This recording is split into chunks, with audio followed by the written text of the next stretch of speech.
this whole time.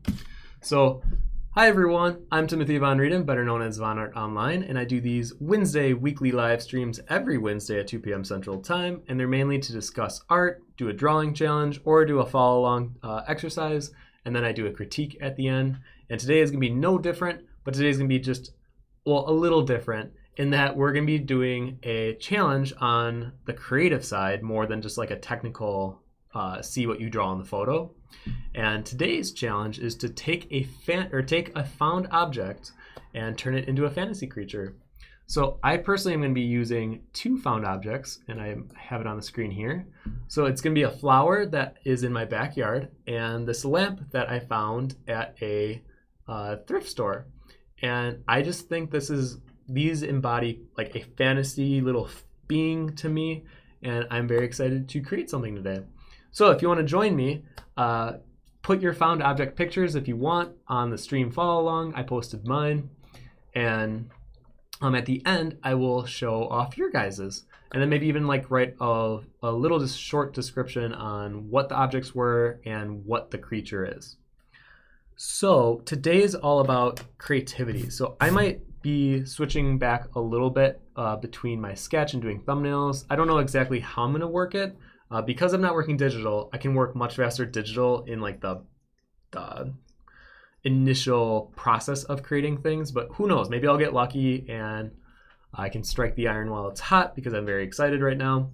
And if you guys have any comments or questions during the stream, just put @vonnart and I will do my best to answer them in between drawing and checking out the chat.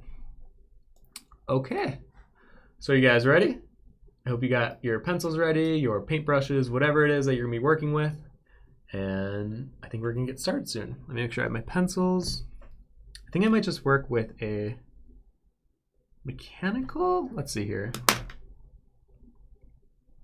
Yeah, I'm gonna work with a mechanical.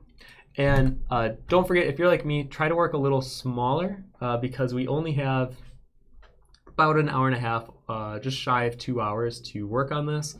And I know for myself, sometimes working with a pencil can be slower. And one of the things that I always remind myself is to draw slower, be efficient with your time, and have fun with it. Because at the end of the day, this is really just a drawing challenge to keep us motivated, keep us going, blah, blah, blah. You already know. Let's go before I keep rambling. Okay, ready everyone? Okay, ready? And here we go. So for mine, I found this flower and this lamp. Where's my... There we go. So these two objects over here, the flower is actually in my garden and it created this really cool lighting effect under my aqua globe that waters it. So I'm going to use that as one of them. And then this lamp that I found, I think it just has a really cool shape to it. And it immediately reads to me as like this fantasy garden, some type of prop in a movie. And I want to use that as like the base of the drawing. So let's go ahead. Let me see if you can see what I'm working. There we go. So I'm going to create a kind of fairy based on this.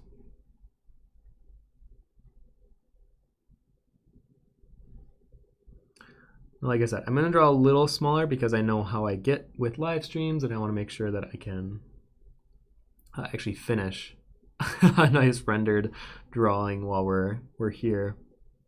I think usually in the future, whenever I do these, I might do them digital and then render them in pencil after, because I feel like I can explore more within the object and kind of pushing and pulling things around.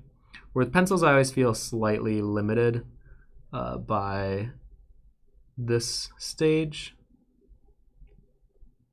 because you can't just like push and pull with a liquify filter. You kind of have to do it with your mind in a way. Now for this lamp, let me see where my hand is. There we go. They're right there. So for the lamp, I'm actually going to turn it around. I'm going to turn it upside down, and I'm going to use that as her headpiece. So let's see here.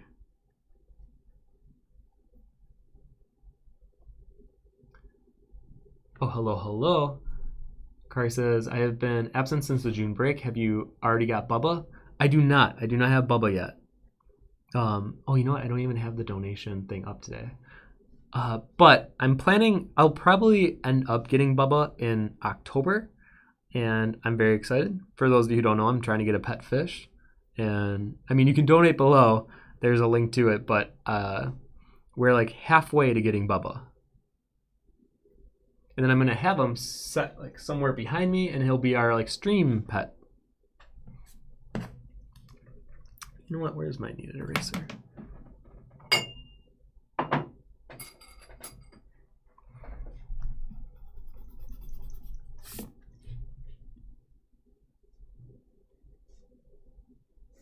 I think I'm gonna give kind of these chunkier leaves.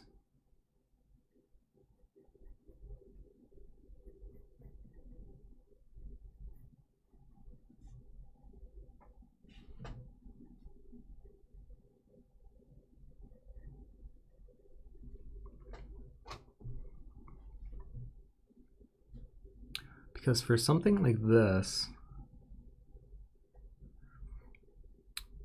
is kind of fun for me because I don't have to focus too much on how realistic or pretty the character is.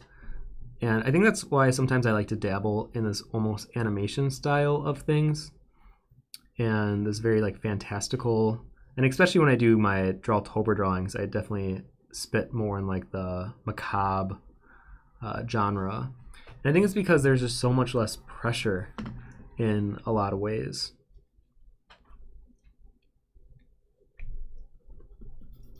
I'm gonna move that over a touch. You're gonna see me do a lot of editing in the next like 15 minutes.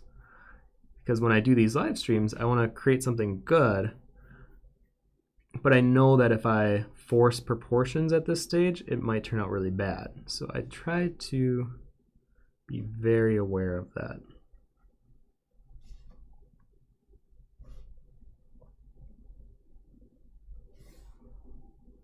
You guys are probably thinking like, where are you getting these shapes from?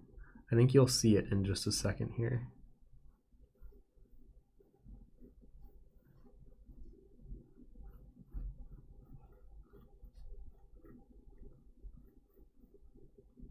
Are you starting to see it? See the lamp? See how I turn it upside down? Now, I guess before I get into answering too many questions, I'll first kind of explain how to take something you find in nature or at a store and draw inspiration from. Usually when I'm looking for things, especially if I'm on a nature hike or if I'm in a thrift store, I'm looking for shapes that call my attention, and I'm looking for things that just intrigue me. And I may not even not know why, but I will know that it is calling me for some reason. So I'll take a picture of it, I'll get maybe a few angles of it, and kind of store it in my iPhotos.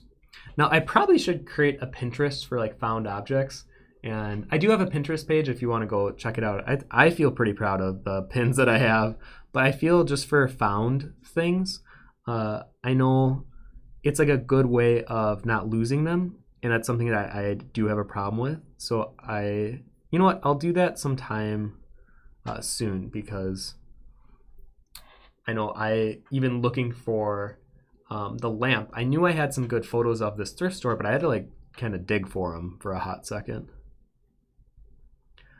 And when I look at this lamp, in my mind, I'm like turning it around, I'm making things bigger, I'm making it smaller, I'm unfolding it, and I'm trying to see, why did this call to me so much? And the more that you have fun with it, the more you like turn it around and experiment with it. I think eventually you'll hit something of like, oh, that's a really cool thing, or like, oh, I could totally see that being the guardian of this lake or whatever.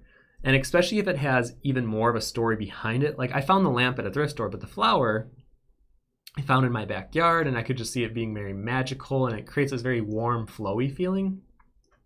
And I'm going to try to recreate that as her dress in my drawing today. And I think a lot of this is based on that feeling you get when looking at something. And when I looked at that flower and I took that photo, immediately I saw it as like this magical thing. And then I'm trying to translate that into my drawing. And a lot of that just has to do with carrying over the shape, the movement, the flow. Obviously, I can't move the color in here. If I was working digital, though, I would totally play up the color aspect, because that color is gorgeous, and it definitely invokes that same feeling. But since I'm doing pencil, I have to be a little bit more clever with how to create that same feeling. And I think to me it's the shape of the character, the movement, what is the shape saying about the characters, things like that. So I think you can kind of see where I'm going with my little pixie sprite here. So it has like the bulb as her giant headdress, and then the flower is kind of her actual dress. So we'll see if I can make this work in an hour and a half or 2 hours.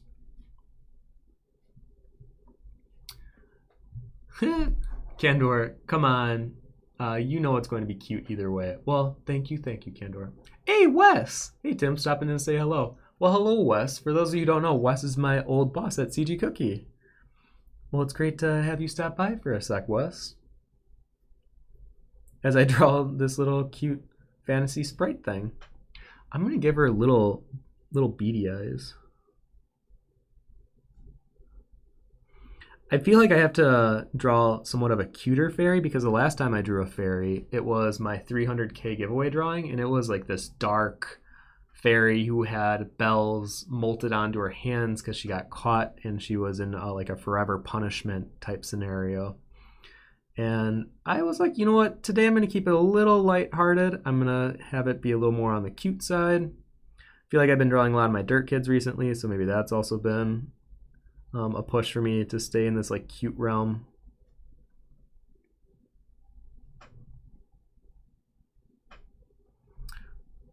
And you know what? I actually do like the overall shape language we have here so far.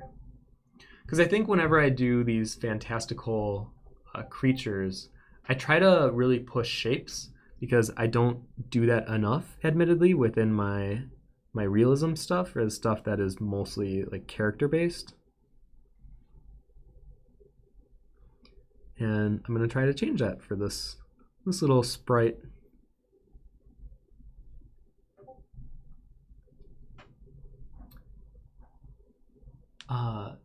Candor, it's the lamp, isn't it? Yep, that's our headpiece.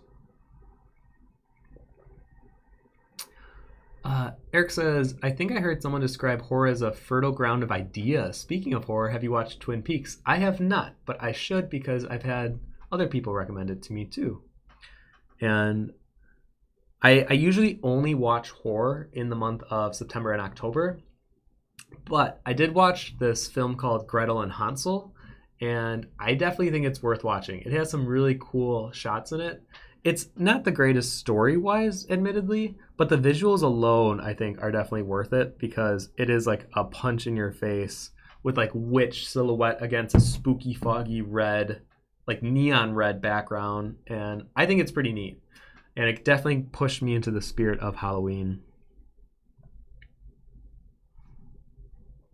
I have to admit, I'm kind of surprised that I even like my initial thumbnail. Usually I'll do like a few, but I actually like what we have going on here. I might just continue with this one. I was going to do a few, but I'm like, no, I kind of like this little chibi fairy sprite thing. And I think I'm going to do something even more blasphemous. I might switch to a 0.2 mechanical pencil and continue just rendering it out.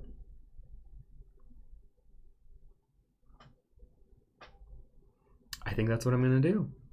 I almost wish I started with a 2H pencil. Oh, you know what? Maybe I'll do some of that really quick. Where is my 2H? There we go. This is like my trusted 2H pencil with all the bite marks and whatnot on it. Oh, you know what? I think I'm third handing. Let me reconnect to the device. There we go. Nope, here it is. So I can always tell what is my 2H because it looks the most destroyed. So sometimes after I do a thumbnail, if I worked with a slightly darker pencil, which is what I did, I probably shouldn't have, but I then will go in and tend to erase some of the lines and then clean it up significantly. Because part of the challenge here is cleaning up without just relying on my initial line work. And I don't think it's good to ever, or at least for myself, I know myself as an artist well enough that I know not to just rely on what's given to me. I gotta amplify it. And a lot of that means I have to go in and erase what was already laid out for me. You know what? I think I'm gonna just switch to my 0.2. I feel pretty, maybe I feel a little overconfident right now, but I'm like, I think I got this.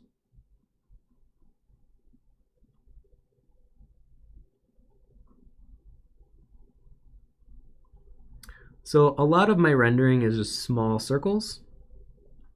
I'm one of those who are considered a soft transition artist. So and that's not to mean it's a good thing either. I actually think textural transitions are super cool. And I'm always very jealous of when artists can do that. But my own personal style, I know that I like soft rendering where things have kind of a buttery look to it, a very soft gradation to it. So I'm gonna keep that for this one here. Oh, I know, I have a third hand again. Oh, hello, Amy and Ellis. Hello, hello. So I'm gonna go through. This is where the kneaded eraser is gonna be my best friend.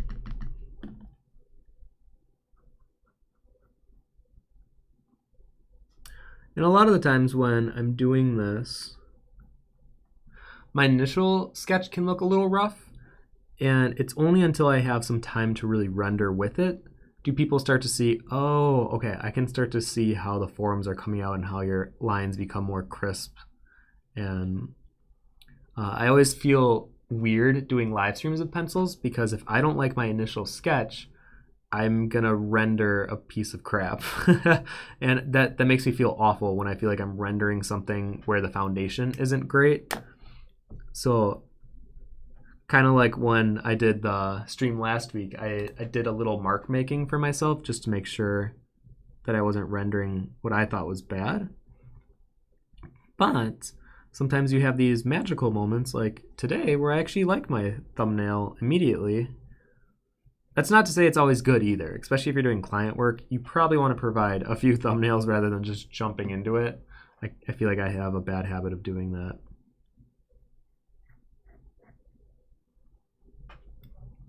And I'm going to do my pillow style of rendering out this hat. I feel like this I could switch to my 2H. Because the 0.2 is such a sharp tip, it would take me forever to render out something fully. So sometimes I'll switch to my traditional pencils, which has more of a flat or rounded tip, just to help make the process go a little faster.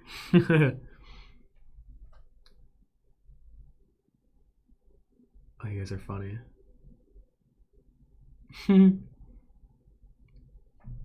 Yes. So usually when I'm doing kind of this bulbous type style, I'll leave like a highlight rim around it just to imply some bounce light from the atmosphere or whatever. And you'll see as I continue to build up the values how it creates this sense of a bulbousness. Actually, speaking of bulbousness, this kind of looks like the back of Bulbasaur. Now that I'm really looking at it. Like imagine if this was upside down and then Bulbasaur is here. Maybe I'm just seeing it because I played a little too much Pokemon back in the day. Or you know what this also looks like? It looks like a garlic, a clove, or not a clove, the whole garlic. Especially the way that I'm rendering this.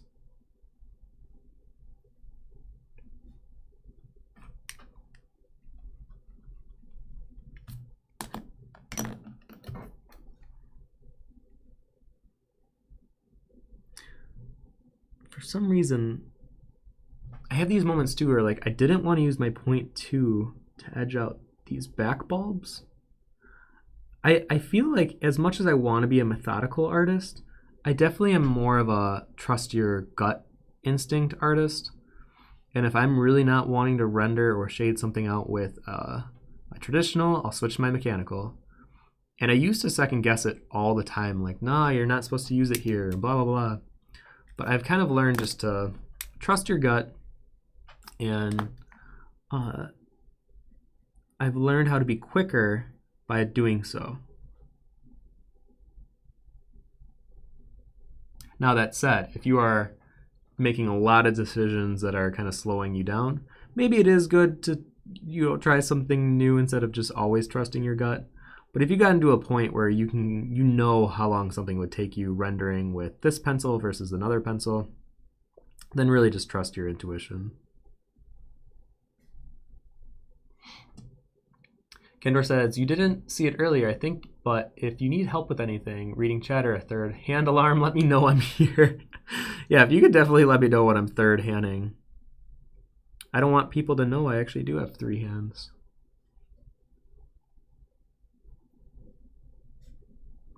And part of the reason I'm rendering the top thing first, 1, because it's the most fun, obviously, but 2, it's because as I'm moving down, I know my hand's gonna be rubbing on this area more. And if I started here and worked my way up, my hand would rub up. So people always ask me, how do I not smudge in my drawings?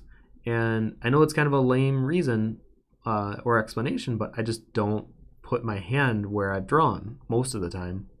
And a lot of that is just knowing by drawing so much of what will rub on your paper and avoiding that as much as possible. And weirdly, I've learned about myself is I can set my hand on the drawing because I don't really move my hand that much. I'm a very much wrist drawer, which I know is definitely like ashamed in the community, but whatever. I feel like I take care of my hands pretty well. And it definitely helps prevent smudging. Oh, this is cute. I like this little creature. I want to name her something, or I guess it doesn't even have to be a girl. We can keep these. I like kind of keeping my gender or my fantasy people not gendered, because then that implies that they like procreate through physical interaction. I like to think that they just are they blossom from the flowers. Kendra says, oh yeah, guts work great for me. Sometimes they make me create something I would never have made just using my head. Yeah, to be honest, I wish I would just trust my gut more. Because of where I'm at with my platform and Instagram, I put this weird pressure on me all the time when I'm working. And even when I'm doing even these time lapses, I feel like there's a specific way of doing them, or I'm supposed to be rendering things differently. And it does get to me from time to time. And the times I really just enjoy art is when I'm just making it for myself. And I have to be honest, it doesn't always happen because of the pressure that I've created for myself, because I think it's silly to blame Instagram. I think Instagram's a platform, and I think it can definitely be kind of used in a way that is self-destructive. But a lot of that is me putting that on myself. I could easily not put the pressure of Instagram or posting daily and all this other stuff, but I choose to do that. And a lot of people might say, oh, it's because you want to survive in the industry. But I've seen people that don't post every day, and they're doing just fine. So I think I just have this weird competitive nature that I've just carried over into my adult life. And sometimes it's healthy. Sometimes it's not. And now that I'm 30, I'm far more aware of when it's not healthy and knowing how to step away for a little bit or how to take breaks.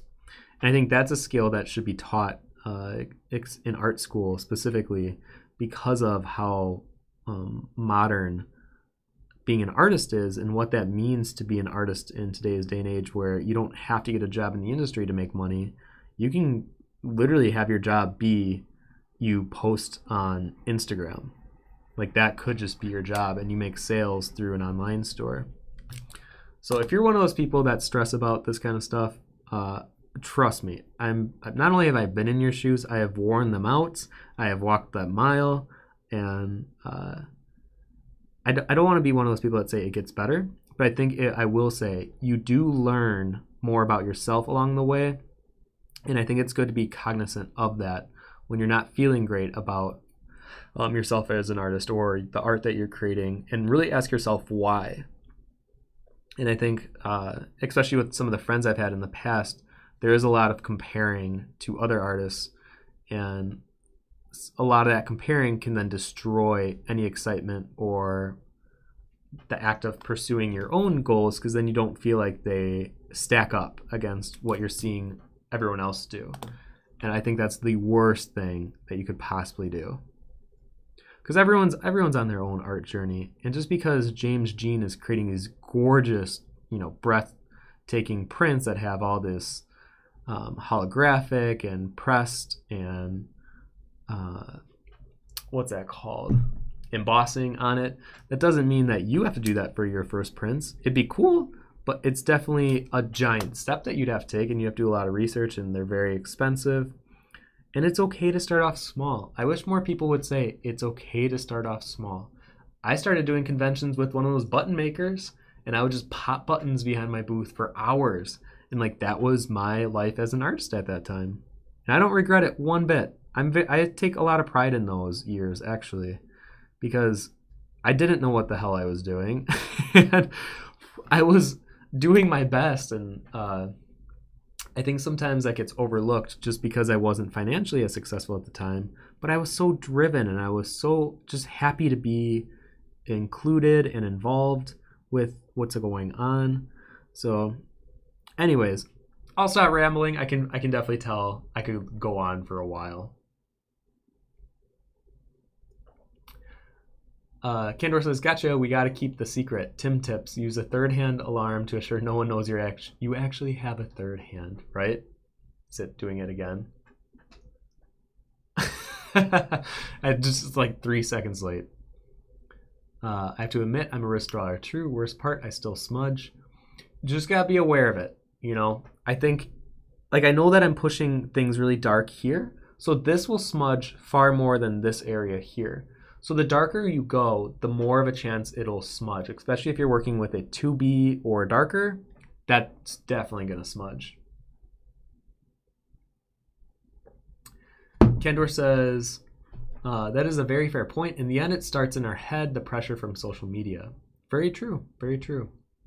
Oh, I like Mimsy. That's a good name. I'm going to write that one down. Mimsy. Barb says, how is it a shame if you are a wrist drawer? I thought there are no rules on how to draw. The only point of artwork is to tell a story from a drawn portrait. It's more or less from injury over time and overuse. So if you only work with your wrist, you tend to create carpal tunnel issues. And I've definitely struggled with that from time to time, but I do my 3 stretches basically every day. And these are ones I actually made a YouTube video on. So if you want to look at what stretches I do for hand and wrist, I made a video. So you can go watch that. But that's why it's not recommended. They say to draw more with your arm and use your full use of motion, because you have a greater use of motion with your arm than you do with just your wrist. So I understand why people say that, but I'm also not going to try to pretend that I don't wrist draw. But if you're still creating beautiful portraits in the end, I agree with you. I don't think it really matters, but you do have to be aware that your wrist is a precious commodity to have as an artist, and if you hurt that, you're only going to hurt your entire career. So you want to be a little tentative about that too.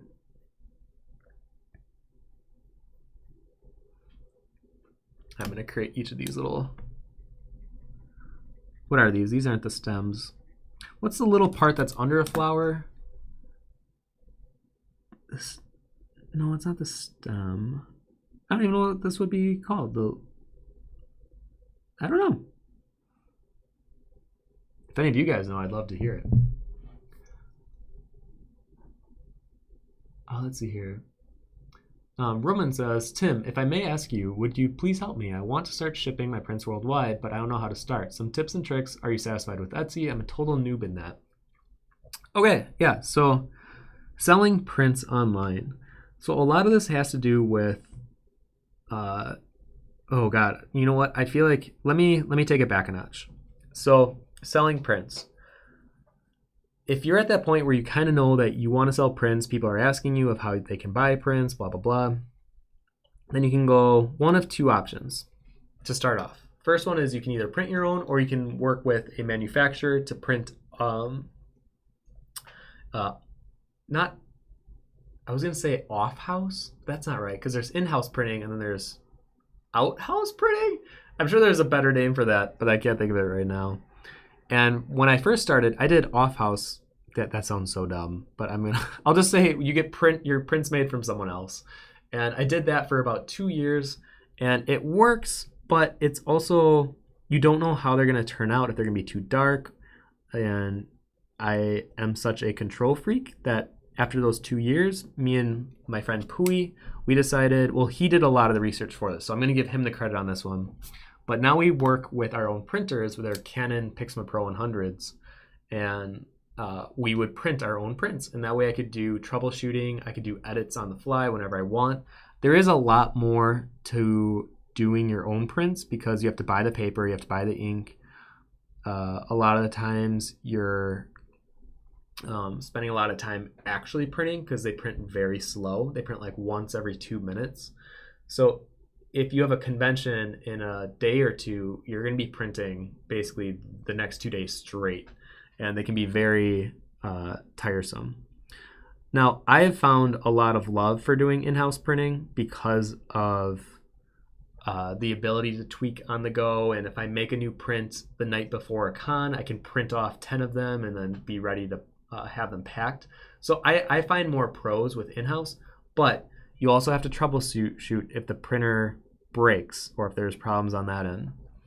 And some people don't use the official ink, if you know what I mean. They'll get ink from elsewhere. So that's a whole other thing. I'm not going to recommend it, but I'm going to say that is something that people do. And it definitely saves money. I actually don't do that because it's only having gray prints. It's very hard to get like true black and white prints because most printers will still use all the colors to create black and gray, as weird as that sounds. I was one of those people where I thought, oh, if I only have pencil prints, I'll only have to buy gray, light gray, and black. No, they still use all the colors. And when you're using third-party ink, sometimes your prints will be tinted a little magenta or a little cyan. And it becomes very noticeable when you have them in a lineup. So after like a year and a half, or actually probably like 3 years of just troubleshooting, I decided it's not worth it anymore for me. So now I do buy the official ink, and I haven't had any problems with it.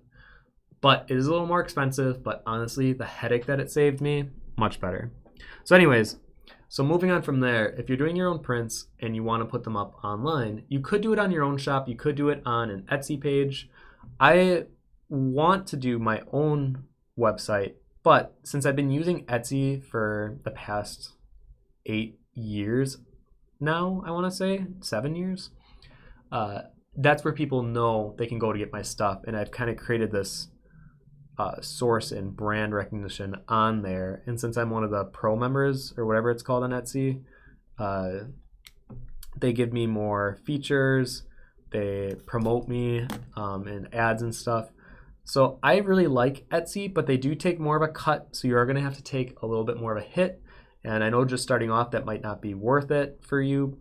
And if you want to sell them on your own site, you do have to have your own website, and you do have to be aware that you'll have to pay for shipping, and almost no matter whatever service you use, there's always going to be a credit card fee from transactions. I mean, there's a lot that goes into this. I feel like I'm just giving you kind of a broad sense of making prints.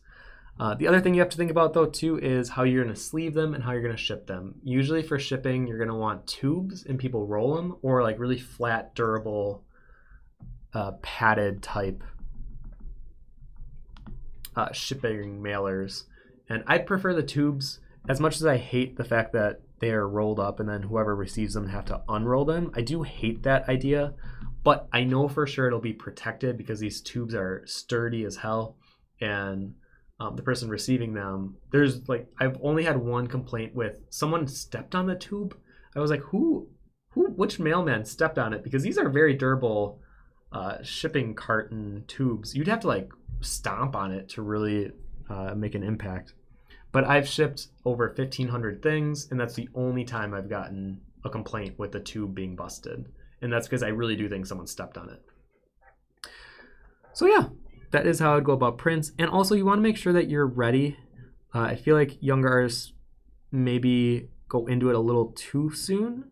And I was the same way, and I get it. But there were definitely some prints I realized I should not have made 50 of because only 3 of them sold. And you gotta be a little more conscious of what works for you and what doesn't.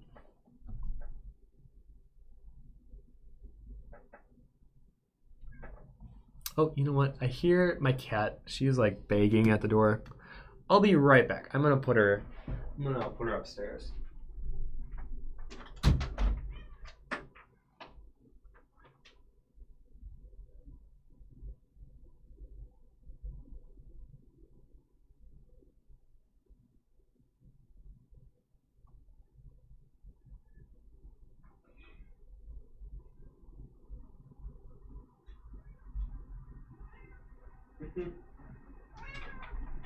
I guess I'll have her say hi really quick. This is Astrid the cat. What? I know you want to go outside so bad. I know. I can't let you out right now. How about after the stream? Okay. She hates that she can't be outside right now.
Okay. Oh, poor Astrid.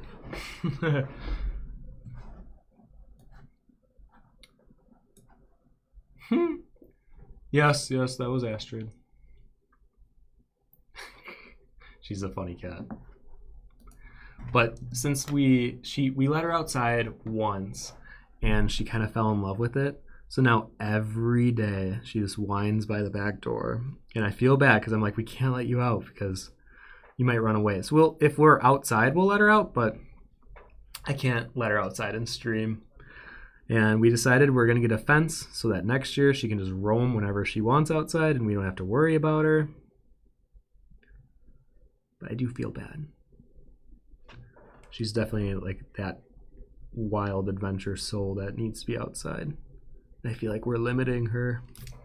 But anyways, I also think having a Google Excel sheet or some kind of a way of track all the prints you have is really beneficial. I just think it's really easy to get lost in the noise, and by having some form of tracking everything you have, you'll know not to overprint or underprint anything. And especially whenever cons do decide to open up again and this whole Corona thing is behind us, I definitely know that was a big issue for a lot of me and my friends starting out, was printing either too much or not enough. I think a safe number is about 20. And if it really does horribly, like it's a big flop, well, you didn't spend too much money. But if it's a big hit and you sell 20 of them, and you're worried about, oh, I should have printed more, well, at least you didn't take that gamble, because prints, they're cheap, but you know, it adds up, especially if you have 10 different prints and you want 20 of each. That adds up. And especially, let's say they're $1 per print, well, that would be $200 for just 10 of each, or 20 of just 10 prints. So this is something else I probably could make a whole tutorial on eventually. I'm getting a slight itch to make tutorials again. Not a big one, so I don't want to scratch it yet. But I definitely can sense eventually I want to get back into doing tutorials. And I think ones that are very relevant to the modern artist today. And I feel it, but I don't want to just dive in super hard because I got really burnt out doing them before. And I want to make sure that I'm enjoying the tutorials I'm making before I just jump into it again.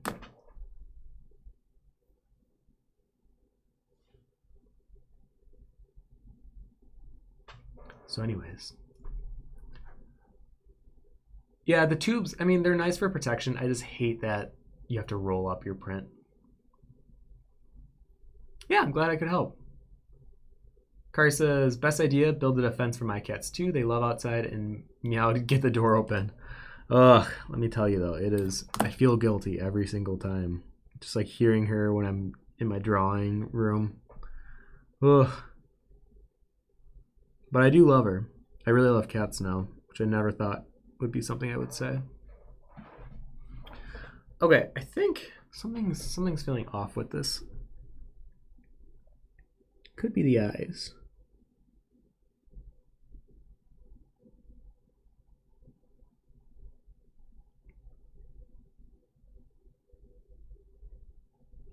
I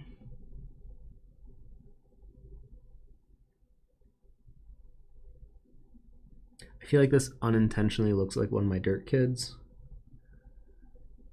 And I slightly regret making this head shape. But, I mean, I still think it's cute. But it definitely is like dead reminder of the other things I've been drawing lately.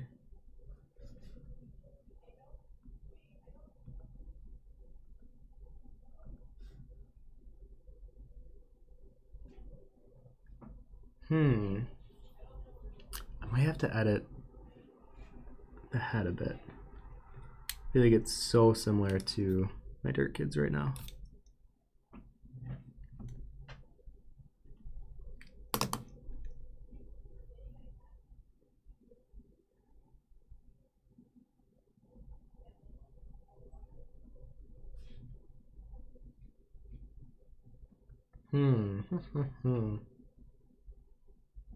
I guess I could make her legs longer.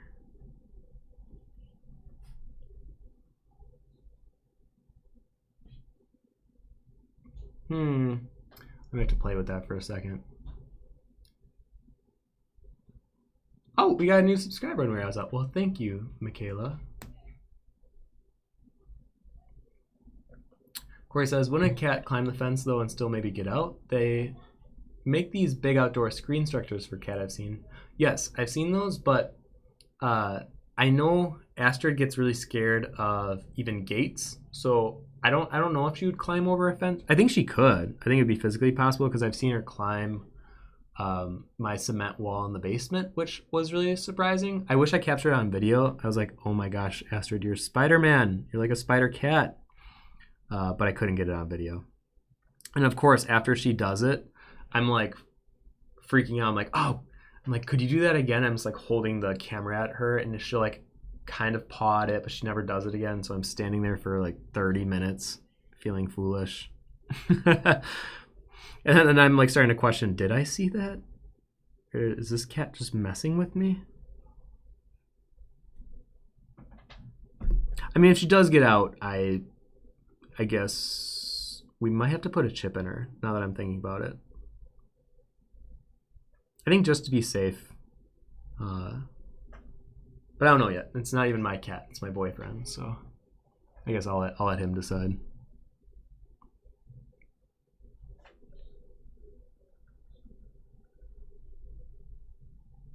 I mean, I guess this could be a dirt kid. Well, now I kind of feel bad. I feel like I was trying to create my own little fantasy creature, and now it's just turning into something that I've been drawing anyways.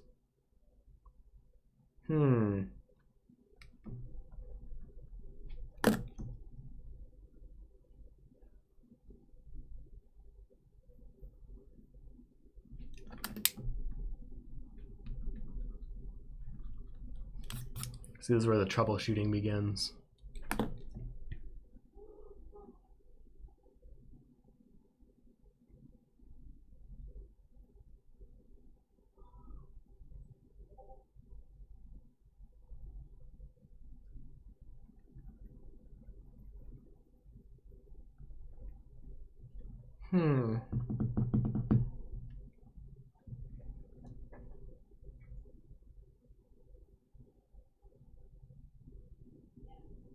Maybe if I make it less structural, because like maybe these leaves are too stiff looking.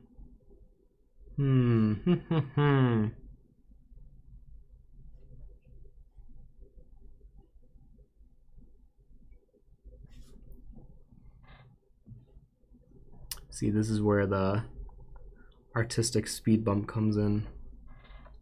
And it's okay to have these moments. I always have to remind myself that you just gotta trust the process. Because if I got so frustrated with my art that every time I got stuck I would stop, I don't think I would have as many created pieces as I do. Because I would say usually at least a few times on a piece I get kind of frustrated. Actually, even last night, I can show you somewhere in this sketchbook. I was working on this like pumpkin guy. Yeah, this guy. And I kept changing up his collar. It was a bow tie at one point. It was a string tie. It was this kind of Jack Skellington looking thing at one point. And I've been struggling with it. And same with his arm. And I was so proud of the head. The head felt really good to make, but then everything else is just a little up in the air. So I know this feeling. And same with this one. I keep struggling with his hair on what to do with it. So I'll just kind of like do something else and then try another stab at it later. And if I'm not feeling it still, I'll do like another fish. So I definitely have those moments. And that's okay. I think that's part of the process. And you gotta love it. Because if things were just perfect the whole time, I mean, yeah, it'd be a little boring. Like, art is supposed to have some difficulty attached to it. And still be fun, of course, but, you know, still have some difficulty.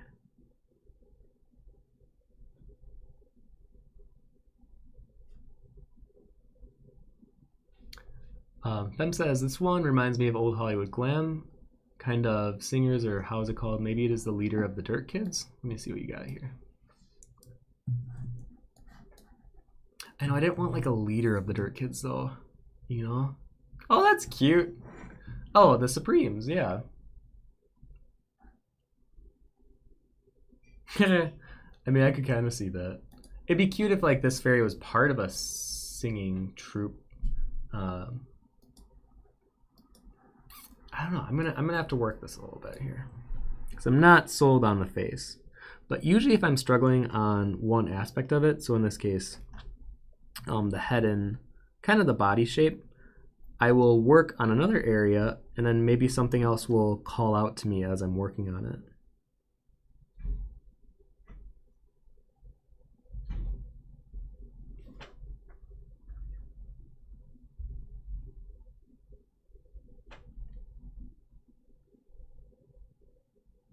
So let's see here.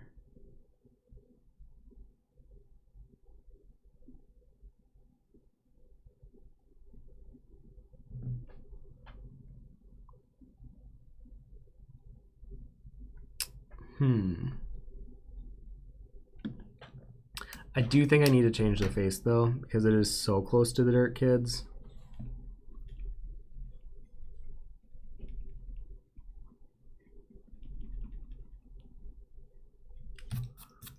And sometimes this will happen with art where you're not liking the direction, or you're just, if you're not digging it, I do recommend just erasing and try again, because oftentimes you're feeling stuck and you like try to render around it or over render it to try to fix it, but oftentimes it's usually the foundation is what's bothering you.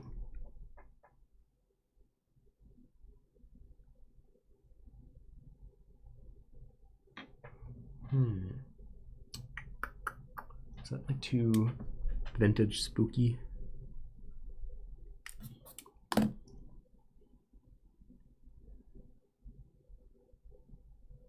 could try creating more like a face.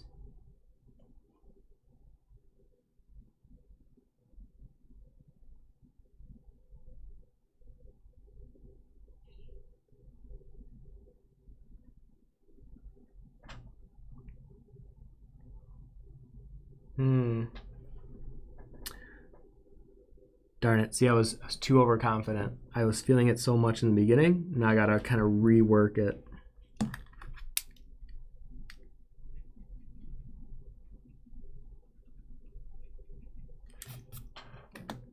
Actually, I'm gonna bring in my blending stump a little bit too.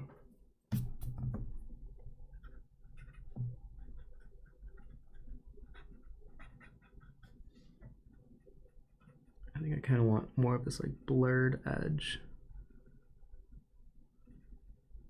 Normally don't work with my blending stump too much, but every now and then I'll just have like a calling for it. I'll be like, oh no, this is the right time to use it.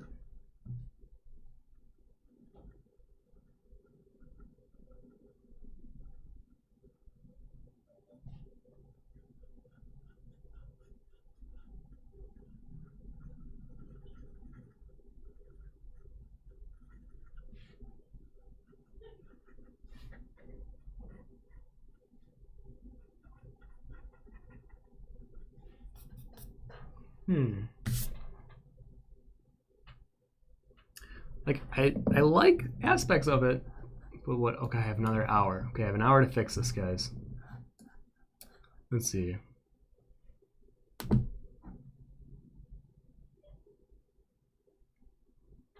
Eric says, regarding the gut thing, I tend to regard my hand as the one doing all the thinking. Kendra says, I love the one with the fishes already, though. Might have to try and get it someday. Damn it, being addicted to getting your originals, they are just so pleasing to look at on my walls. Oh, thank you. Oh, the flower boy arrived. Oh, good, good, good. Felix says, I'm really proud of my Ginger Rogers now that I fixed the anatomy. Yeah, I saw it on the Discord. I think it looks great. I feel like you have just such a cool style in the way that you handle the rendering of things. I'm very excited to see where you go with your art.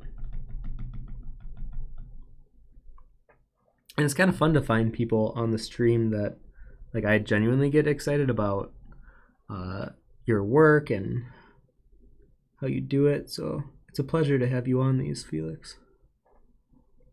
Barbara says, Tim, do you have a light paper or something to prevent it from print on the back of the other page? Because I have trouble preventing it from happening from my sketches.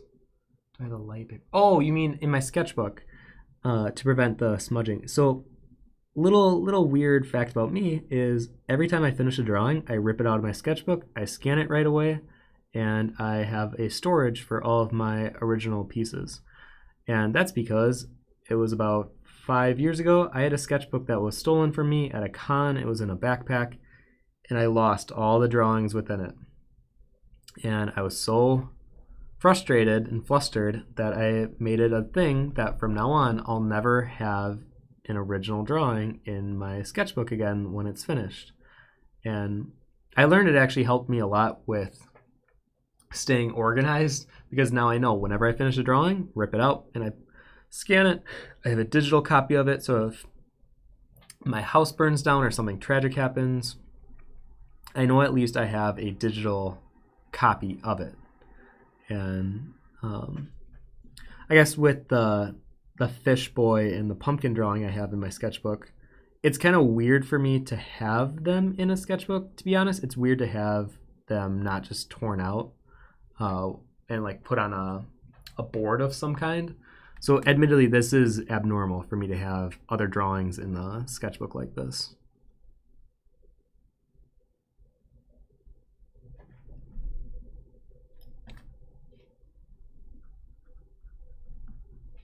I feel like part of that has to do with the fact that I don't travel with this sketchbook, so I probably have a little more security knowing it won't smudge from being in a backpack.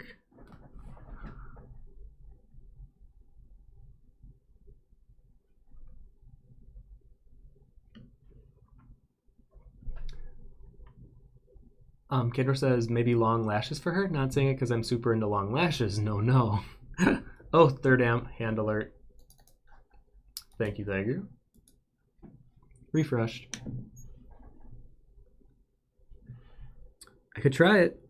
Whenever I know I'm like avoiding an area, like right now I know I'm avoiding the face, I try to make the rest of the area around it really, really detailed or sharp, because I know I like these areas. And then when I go back into the face, maybe I'll have a little more built-in confidence or reassurance of some kind. I don't know if these are like little safety net tactics that I do, but I've been recognizing that a lot in my process and why I move to certain areas and when I attack certain areas, and how much I love the rendering phase more so than the line art phase. Like I do like creating a nice sharp line, but I love doing this where I can just render something to give it form. For some reason I have such a like meditative state way of handling it. Oh, something else I should mention before I forget is one of my best friends in the world, his name is Sean Price, he launched a Kickstarter today.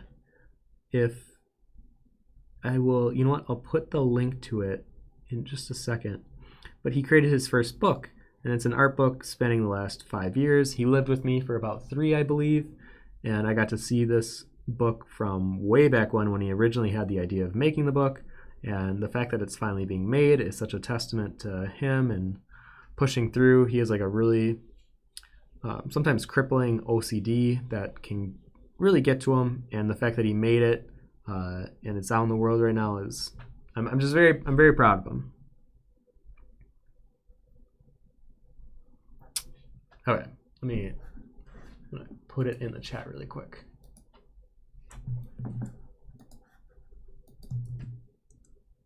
There we are. Hey Jim, do you find that some video games tend to take control of your mind and you get too addicted and have trouble making art as a result? Asking for a friend. Yeah, of course. I think especially games, that's why I don't play MMOs at all. I think they are the worst of the worst in terms of just, you know, sucking up all your time. But I understand that they're enjoyable and like I get it. I played World of Warcraft for a solid month. But I realized pretty quickly, I was like, I am not doing anything. I feel so unproductive that I can't continue doing this. And then the game that really is my like time sink nowadays, actually not even really that much nowadays, but definitely throughout my life, was League of Legends. I played way too much League of Legends, and I think as much fun as I had, there were some nights where it wasn't even fun, it was just a waste of time. And I think that's the difference of knowing yourself, of when the game is no longer giving you that like joy from hanging out with friends and being a fun time, because as they say, time where you're having fun is not time wasted. It's that balance. And I was definitely out of balance, especially right out of college. I was playing way too much League. So now I'll play occasionally. And then whenever a new game comes out that I'm excited to play, they're usually games that I can beat in about a weekend. So like when Final Fantasy VII came out, or Last of Us 2, even though I haven't even beaten that one yet, I kind of know myself and I know what is a time sink. So I'll stay away from games that I think will pull me in. And as much as I think I'd have fun with them, I can't invest that much time into a video game nowadays.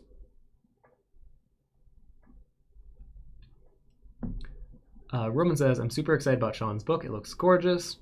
Yes, it is going to be great. I'm very proud of little Duber.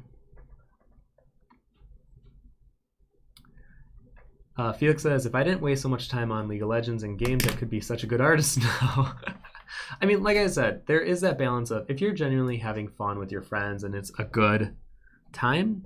I forget the official quote. I think it's like, wasting time having fun isn't wasted time. Something like that. And I would have told you in my early 20s that that's not true. But now that I'm 30 and I'm kind of recognizing there's more to life than just art and making money and blah, blah, blah. You know the rhythm.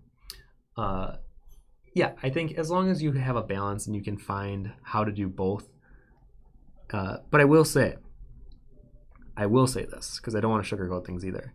If you are an artist trying to make it, I do think you have to sacrifice some level of playing video games.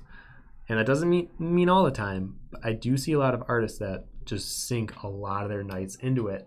And they honestly probably could be further in their career if they wouldn't do that.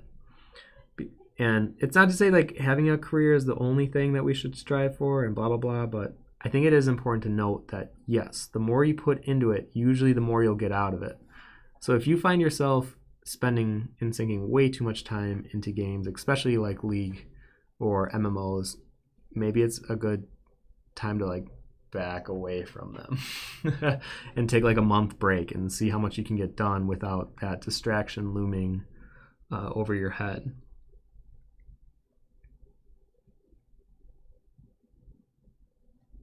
Maybe if I make the crown smaller?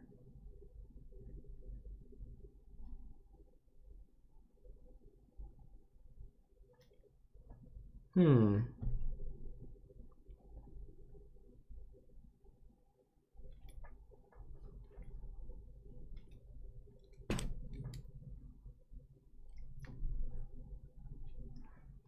know what? I'm going to render out these little underleaf things, and then I'm just going to go for the faces with however much time we have left. Because I know I'm noodling at this point, like just avoiding the face.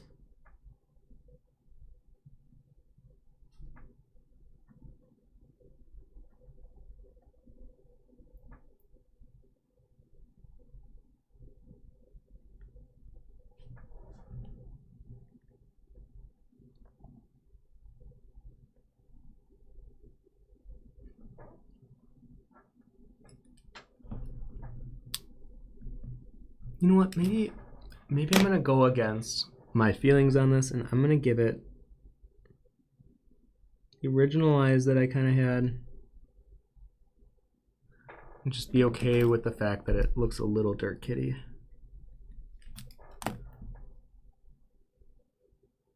Or maybe what if I give him a cat eye?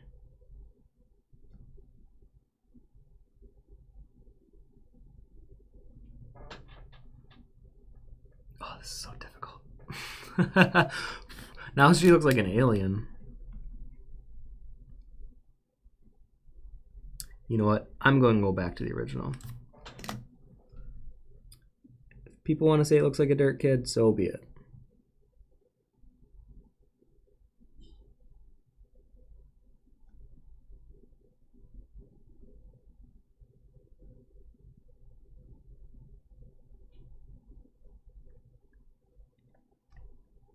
Because I guess it does kind of look like a dirt kid. I mean, I guess I could try the eyelash thing. Oh, you know what? Actually, I like that. That was a good suggestion. Kindor, I think that was you. That was great. Fem says, I'm so excited about Sean's book. It looks so inspiring and pretty. It'll be very pretty. Kindor, I'm telling you, long lashes. Nope, you're right. I like how that looks. I'm going to fill in the face first.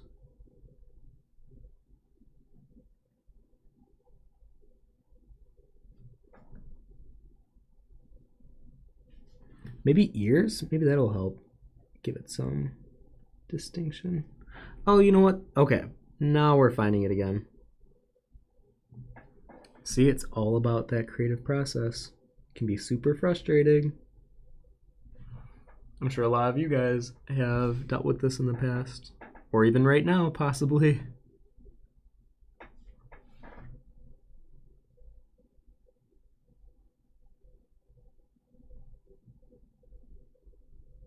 I also feel like because I'm drawing so small, I'd be very tentative of how it looks from like far away.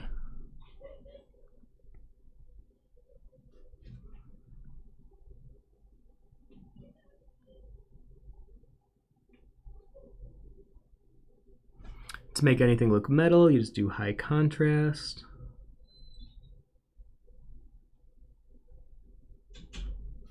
give some of that on this headband looking thing. Oh, now it's starting to come together. Oh, great succession, Candor. Candor says, there you go. Not saying I'm pleased, but I am so peased right now. CEO says, how is your giant Atlantic piece? Are you taking a break? I am, because I am going to make excuses right now, and I hate myself for even saying this, but I have taken on 5 commissions that I should not have, but they were from my old coworkers and boss that I really respect and love. So I would do anything for them in terms of like doing work on the side, because they gave me my start, and I feel this sense of obligation.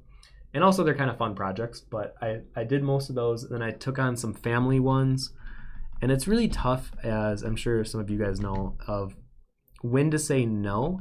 And I'm really good at saying no to random people because of like time and stuff. But when it comes to family and people that you are excited to work with, I'm still not there where I can comfortably say I can't. And I think I still have somewhat of that old Wisconsinite in me where you feel obligated to friends and family to do stuff for them. And I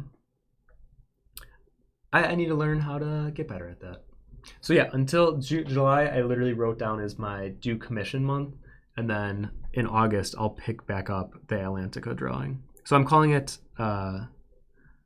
what did I officially call it? I think I called it Aquatica Lunatica or something ridiculous.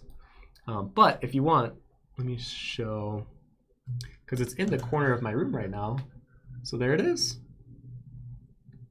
And you know what? Maybe I'll do a live stream where I work on it for you guys. I do keep it more exclusive for Patreon people, so I would only do like 1 or 2 streams. But I guess I could show you like where my progress is and how I work on it, because I work an hour at a time. And for those of you who are like, what the hell are you talking about? It's like this giant 5-foot drawing that is incredibly ambitious, but I have this feeling in my bones that I have to do it.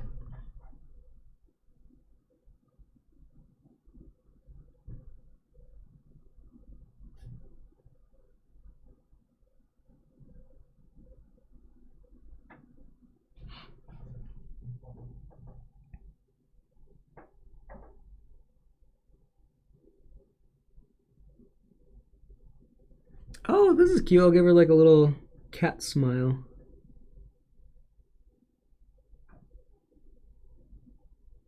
Distinguish her a little bit from the dirt kids here.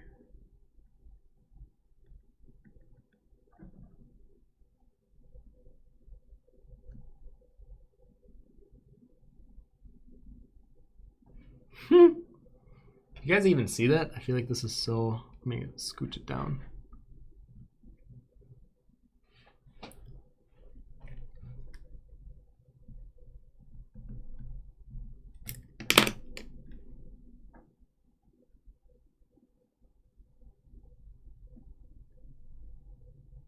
How much time we got left? Okay, we got about 30, 40 minutes left.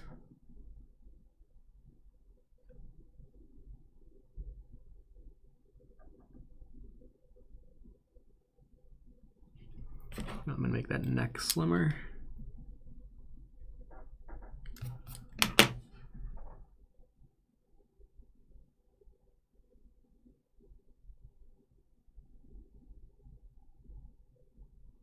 I have to like super zoom in on this right now.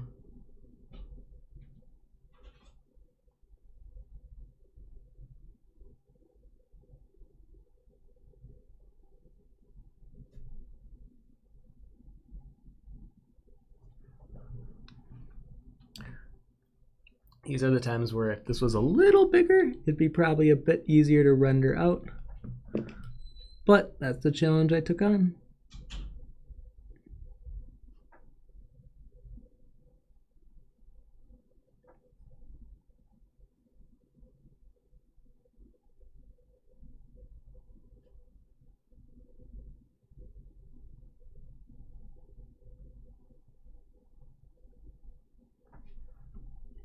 Use shading to create kind of a skull indentation beneath the eyes.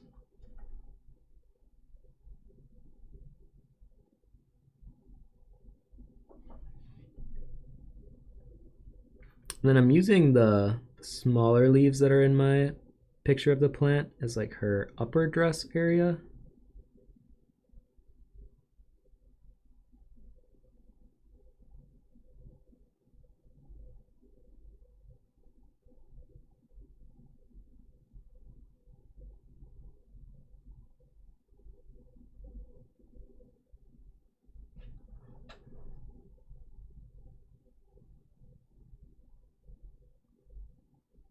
Sorry if I get a little quiet here. Sometimes when I'm focusing, I'm like zoomed in. And these are also kind of my favorite parts of drawing, where you're so in the zone that you go really fast. And you're making decisions really quickly on the fly, but you have like that confidence behind your strokes and your placements of value.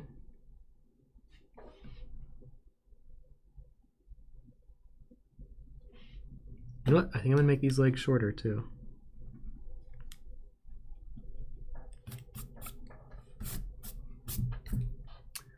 No, then it really does look like Queen of the Dirt Kids. I'm gonna just elongate that a little bit. Maybe I'll have them coming more out of the flower though.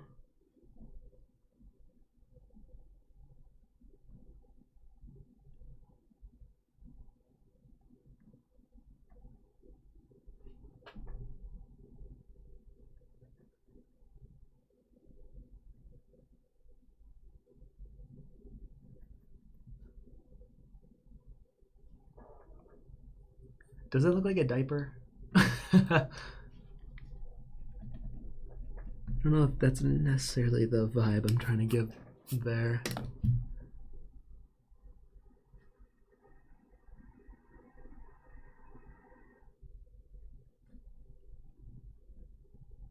Now let me look at my reference here.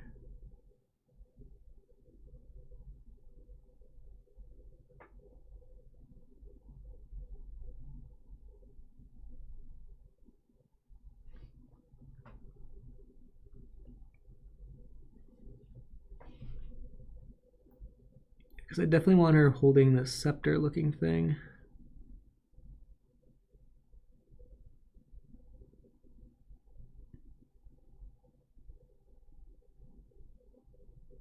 Which is basically just a smaller representation of her headpiece. Get that tangent out of here though.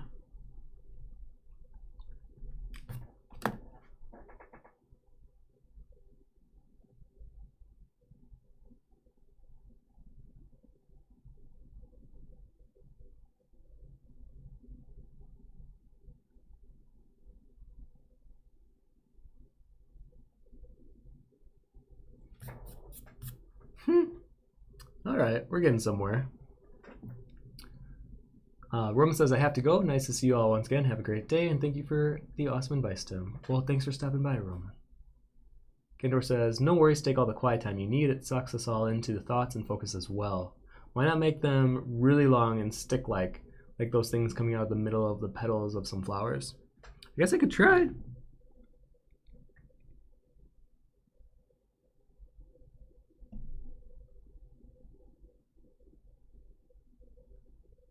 She's starting to look mischievous. I guess is okay.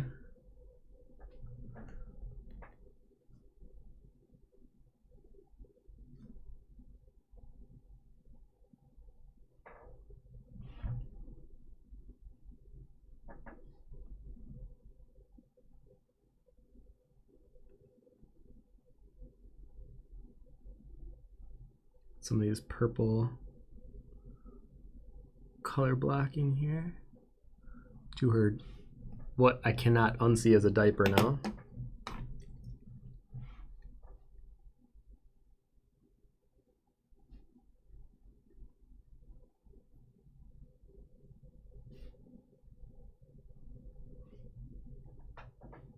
So then her wand is actually, if you look on the lamp picture that I posted, it's kind of the smaller light bulbs.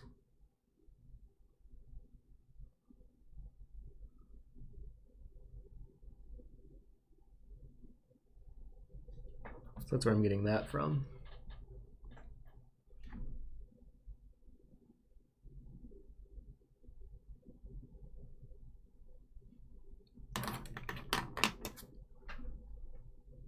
You know, I think that smile is just too much for me right now.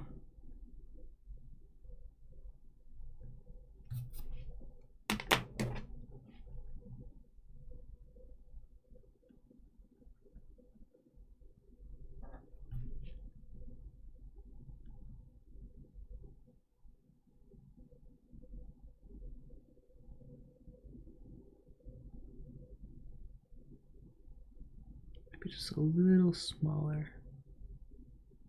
I feel like I'm doing pointillism at this point. We're getting so small here. Oh, major third hand. Okay, reconnect. There we go.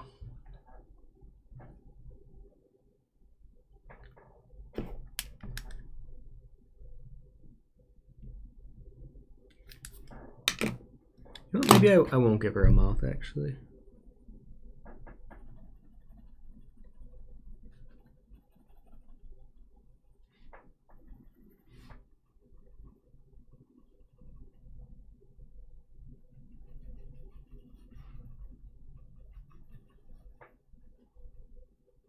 Give some outer glow here. So what's my time looking at? Oh, we still got plenty of time.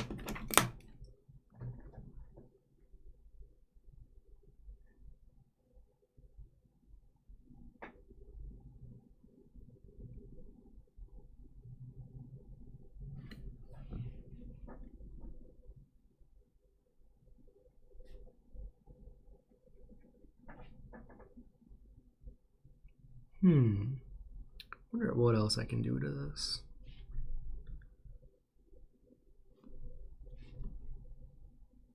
Some extra little floaters.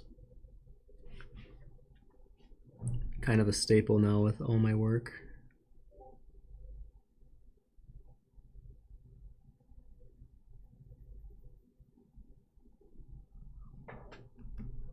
Yeah, I don't know what impression I'm getting from her right now.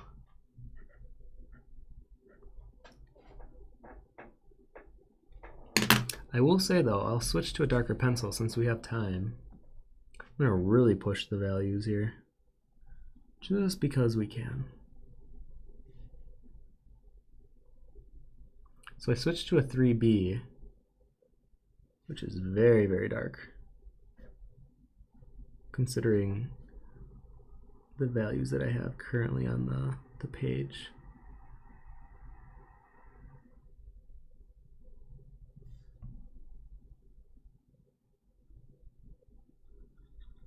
And what's nice about this pencil, I don't know if it's just this brand, but it always leaves a lot of the paper texture still.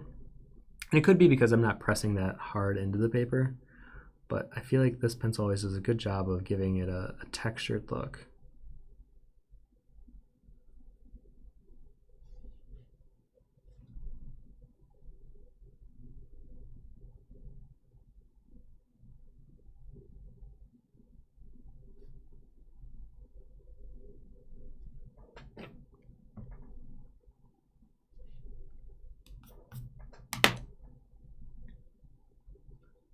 Yeah, just a little bit of fade from one to the next. I want it to kind of have like a smoother transition.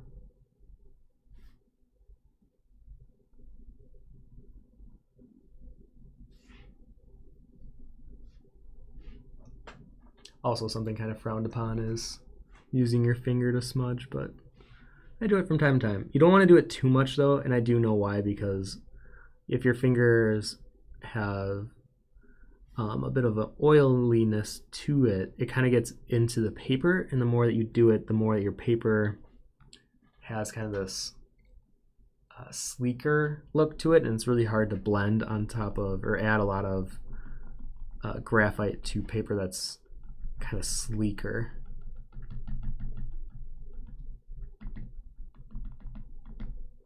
So if you're gonna use your finger, use it sparingly when blending and shading.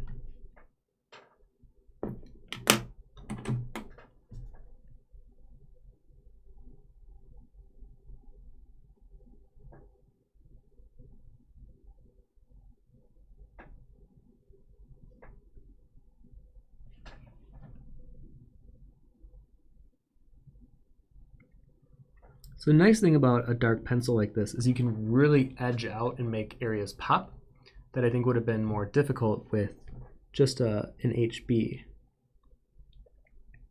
Because it almost like demands contrast and presence to be had.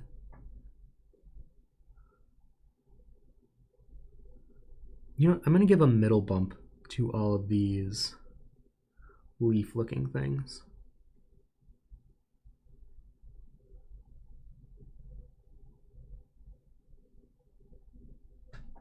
I guess you'll see what I mean after I do it on all of them. Like another little hump. Fem says, you can turn the diaper around and make it a skirt if it starts bothering you. Oh, that's not a bad idea. Yeah, that way it doesn't look like a diaper. Sarah Bear says, any new movies that you have watched lately? And I don't know if you already talked about this today. What have I been watching recently? Oh, we had our friend Kyle over on Saturday, and we watched my all-time favorite movie, but it's really hard to recommend to people because it's so weird, but it's called Synecdoche, New York. And we had like a 6-hour discussion outside after the movie was over. Like we went to like 5 a.m.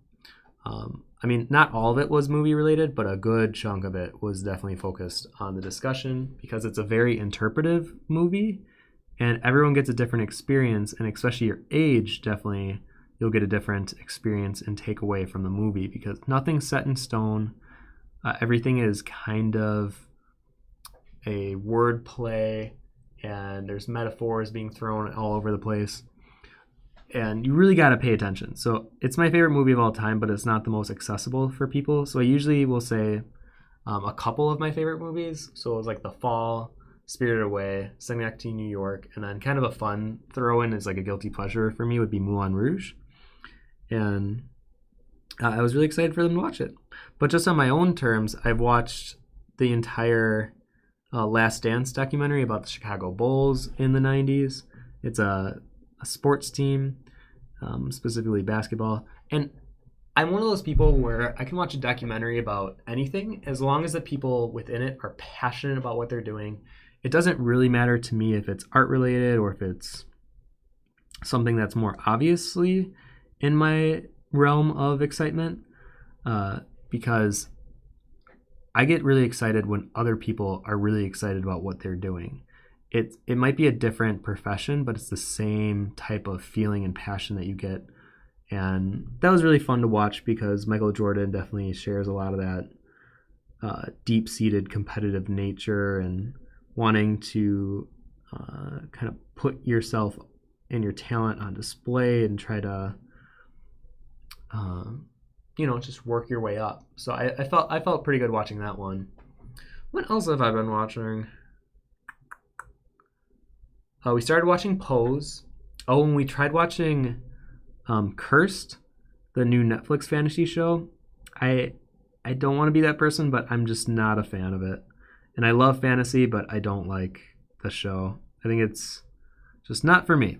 And I don't want to badmouth things because I think it's better to lift things that you are enjoying rather than just knock the things that you don't enjoy. But I will say, I do think in terms of like fantasy, I do think the new Dark Crystal series remake, I thought that was really well done. I thought that had that same sense of whimsy and magic that I really like in fantasy. I'm not a very like serious fantasy movie type person. I really like Labyrinth and Legend and things that are almost like over the top fantasy and kind of silly in a lot of ways. Because I think fantasy is kind of that mixture of silly and then dark. Then when movies are just so focused on war or who's going to be king or some of these things that I don't know. I don't find as much fun in them. Oh, well, thank you. Oh my gosh, why is that so big? Let me just change that really quick. But thank you for subscribing.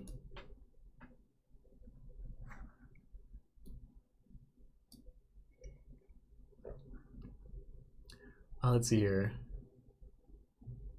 Fem says you can make the legs thicker so it starts to look like shorts instead of a diaper. Yeah, I think I have to do some editing so it doesn't look like a diaper before the stream ends. Fem says, what kind of magic does she do? Does she steal water away from flower? Does she command animals to stop eating flowers and hurting them? Oh, that's a good question. I feel like I do have to incorporate her giant headpiece in some way, because why would she have this if it wasn't incorporated into some part of her being? Maybe the bulb glows, or maybe it attracts bees or hummingbirds or butterflies or something, and then she can direct them to the real flowers. It's kind of a dangerous job though when you think about it. Maybe the bulb lights up at night and she can guide lost wanderers to find their home, or lost animals or lost insects. Maybe she's like whatever kind of a guide, or like a forest preserve guide equivalent would be to the magical creatures. Maybe she just looks for the lost insects or creatures that can't find their way.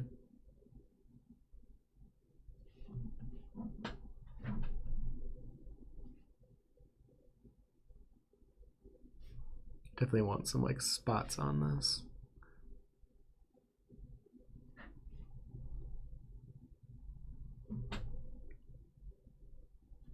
Because you're right, it's my favorite part about doing these type of streams is like thinking up of their story and what they do. So thank you for bringing that up.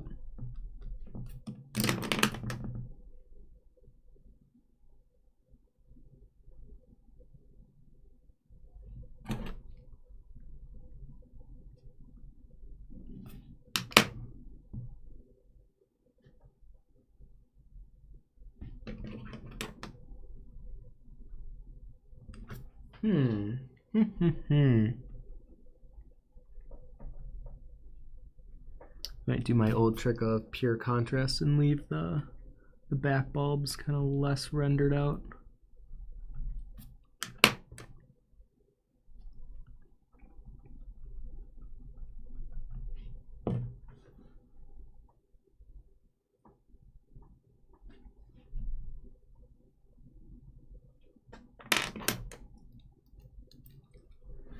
I'm going to be very exploratory here, and I'm going to do some face marking here.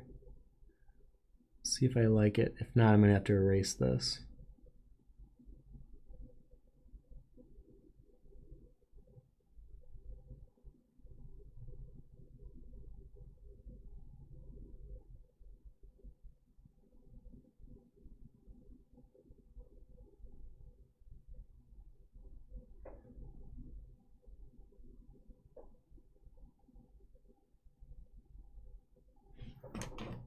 Definitely don't like nostrils.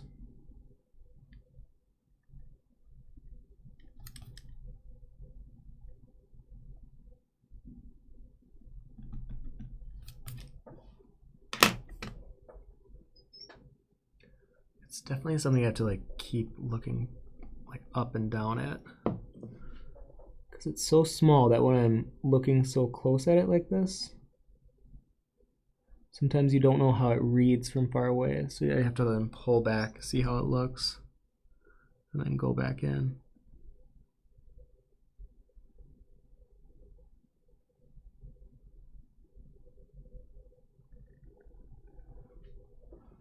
Yeah, I feel like doing more of the face markings, kind of similar to on my flower, how it has the purple veins going down. I think I need to add some of that here.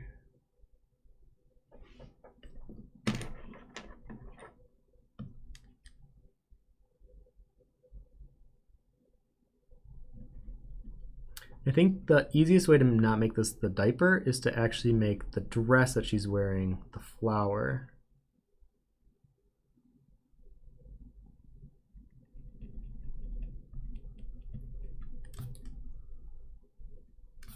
Oh, there we go. She's kind of like floating in it. That's one way to fix the legs. Just take the legs out completely.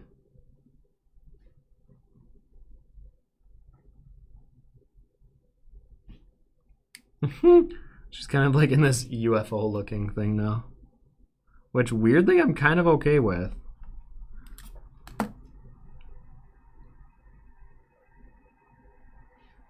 How are you guys liking that?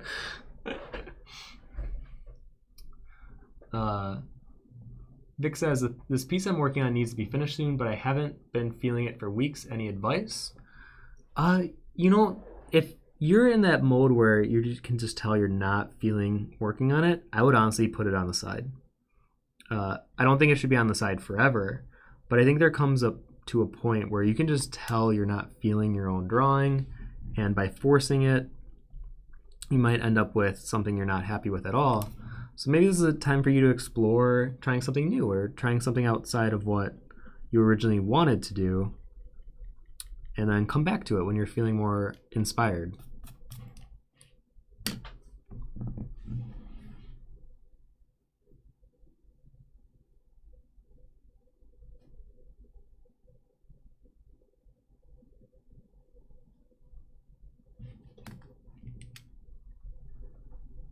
Being very bold right now. Yes, Synecdoche, New York is written correctly. Yes, Moulin Rouge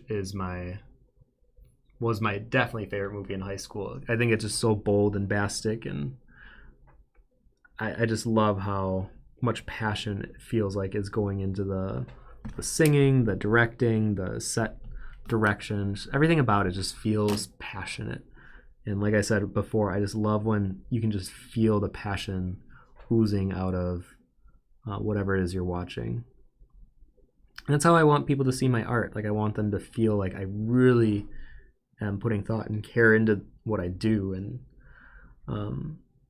I think I get most upset at myself when I don't even feel my own passion from it. And I get kind of disappointed in myself. I think that's when I'm the most down on myself, is when I feel like I'm cheating my own art. So I try to be aware of that and not let that happen, per se. All right, let's see here. I need to catch up on these comments, though. The amount of glitter in Legend is just ridiculous. I think it's just enough. There is so much glitter in Legend. I think it's so ridiculous that I love it, though. I like when things go like past the level of what is expected or comfortable, let's say, in terms of glitter use. I mean, there's just glitter and things floating all the time on the screen, and I love it. Eric says, the game Shin Megami Tensei Nocturne is getting a remaster. The game series is known for a very eccentric and gloomy art style. I don't think I've ever heard of that, to be honest. I'd have to look that up. Fem says, maybe that bulb thing... Oh, the comments are jumping. Usually opens up and houses a little insect pet. Oh, that'd be cute for something like inside of there. The design of her bulb head reminds me of the enemy Heartless in Kingdom Hearts 3 and Kingdom of Corona. Oh, yeah. Forgot about that. Okay, hold on. I gotta keep focusing here. I'm running out of time.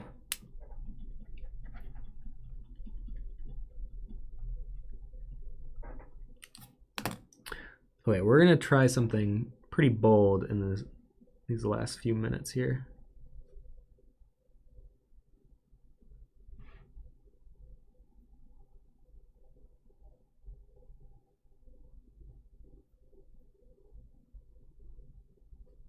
How does that look?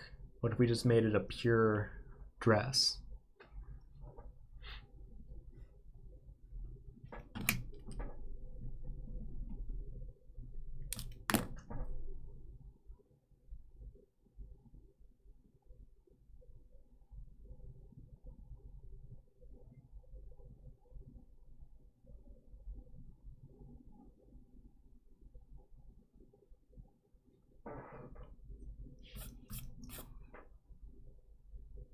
I feel like I need to edit the flower part a little bit now that I'm kind of like flipping it inside out.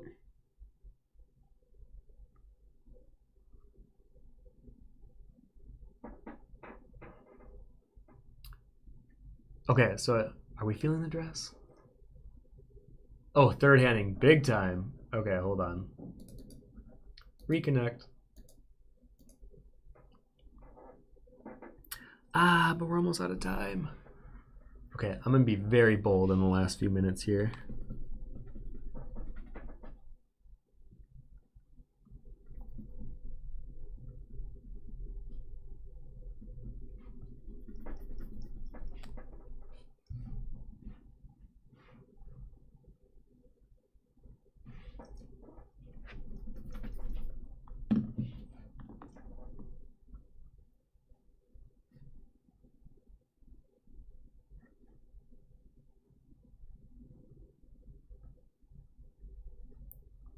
Gotta like create a flower skirt dress thing.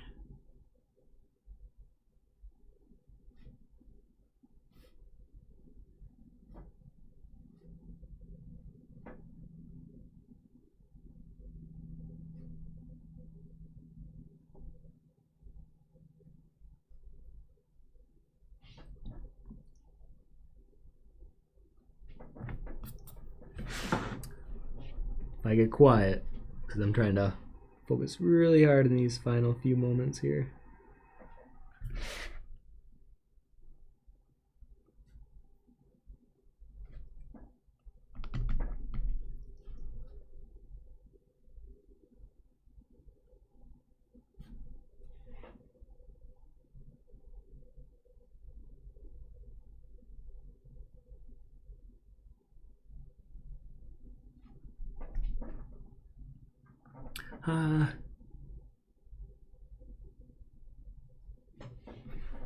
Why did I make this so small, guys?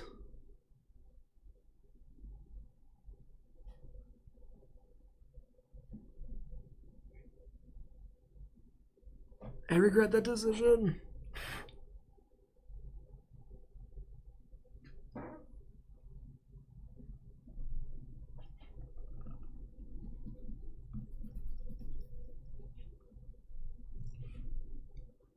just want to make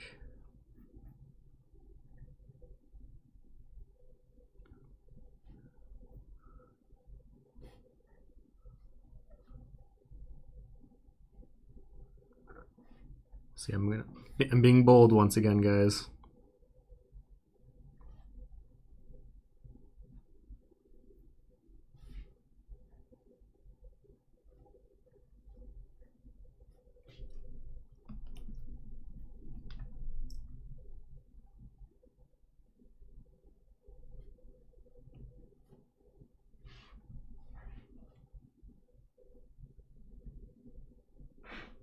Try longer legs really quick.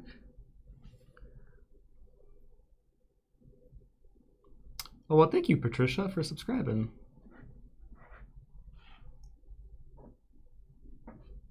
How does that look with more like ballerina? Is that too long?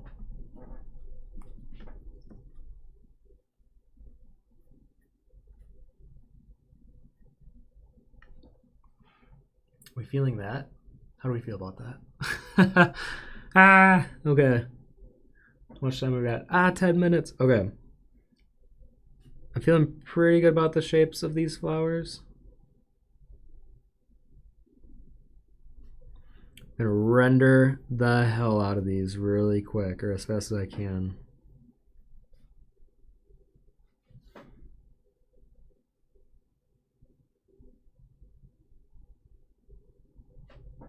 If you ever wanted to know what quick rendering looked like from me, you're about to see it.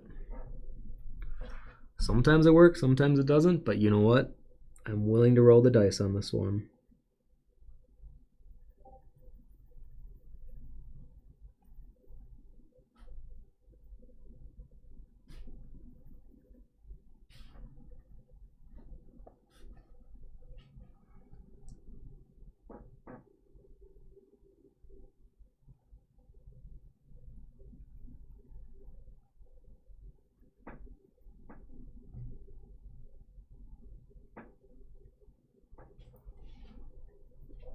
To like make quick decisions on where I want values. Usually not my favorite thing to do, but I think this will work out.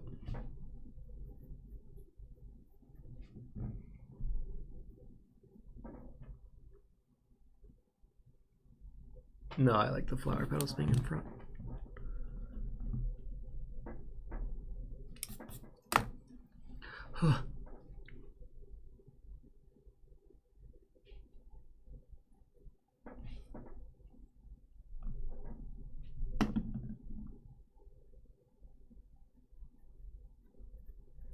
Oh my gosh, guys. I feel like I'm at an Olympic event or something with how much pressure I'm like putting on my mind right now. I'm like, you gotta go. This is it. This is it. This is your time.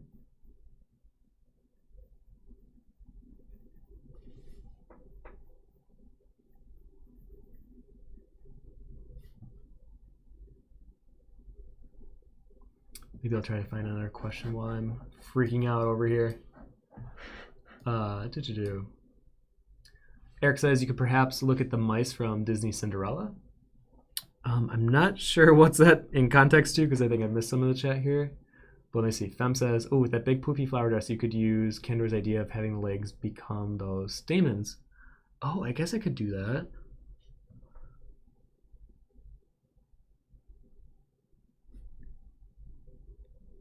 I don't know what they look. I might have to look that up, though. Yeah, I'm going to have to look that up after. So let me try to render the hell out of this really quick.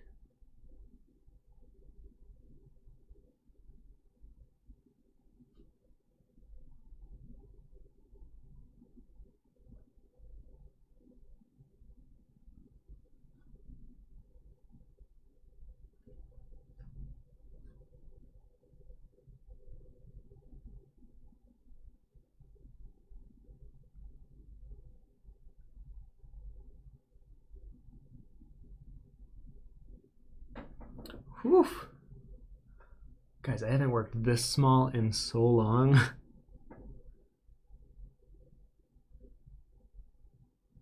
It's like, gotta really focus here.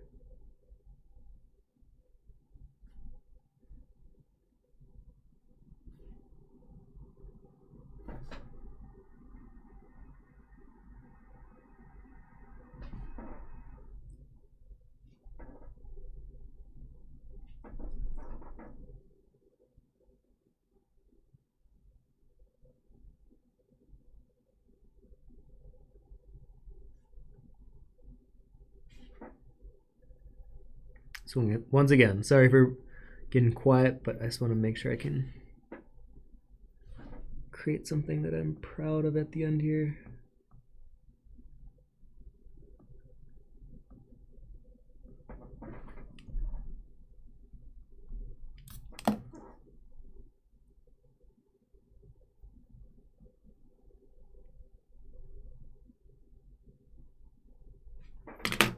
Okay, I'm gonna pull in the 3B. We're just gonna go for it.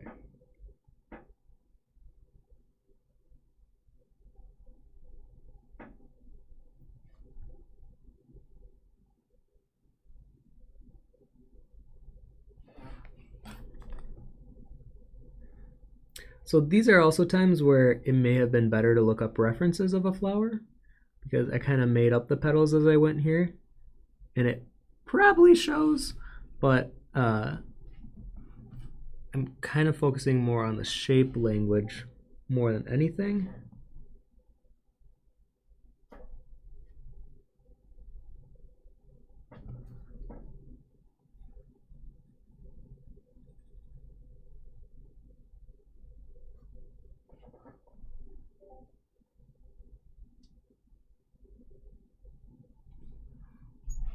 If you ever want something to stand out, don't forget your contrast.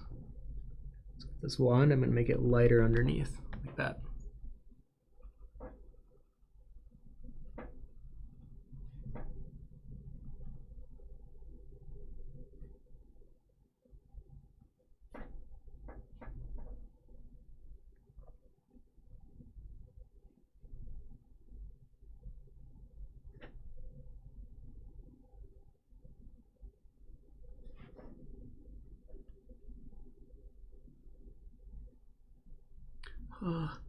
Let me see if I can find another question while I'm rushing here. Maybe she has multiple legs then? Maybe?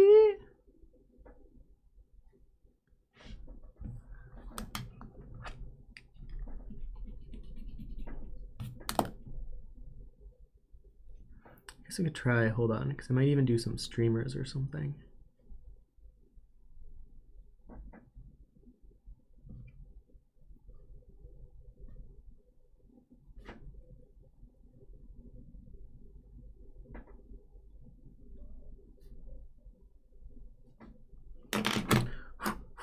Okay.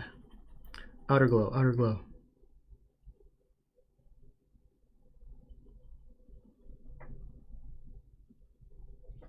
Hope you guys are having fun with your own right now.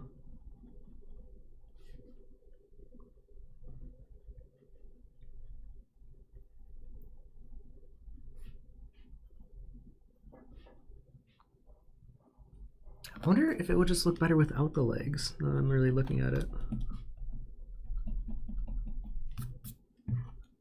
You know what? I think I like it better without the legs.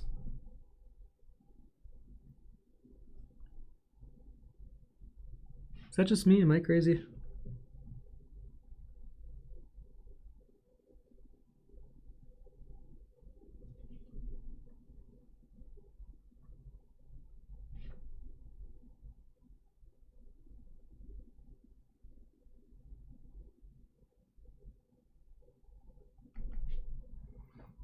Okay, I think I'm almost done. 3 minutes. Ah! So if you guys are working on your own, we got 3 more minutes.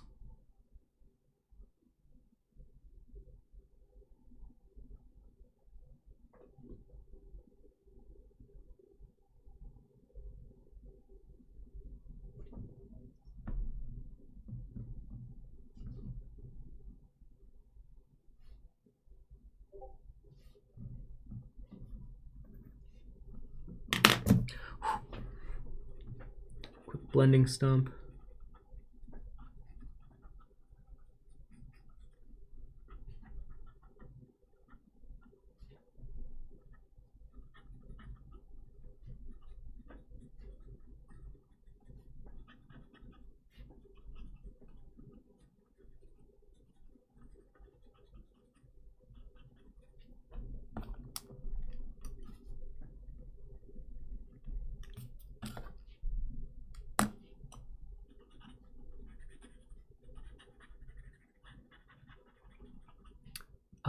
Kendra says, I love working small. It always makes things easier for me. Well, besides seeing, can't see anything and end up drawing with my nose. Yeah, if you get too close to it, that's what might end up happening.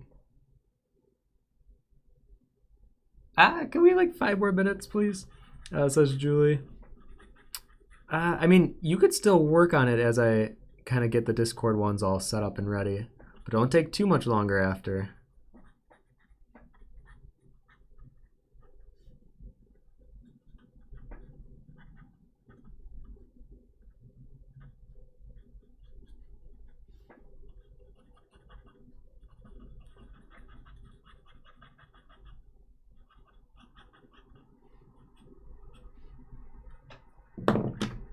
You know what? I actually like this little Fae, whatever her job is. Some kind of a light, some kind of a beacon.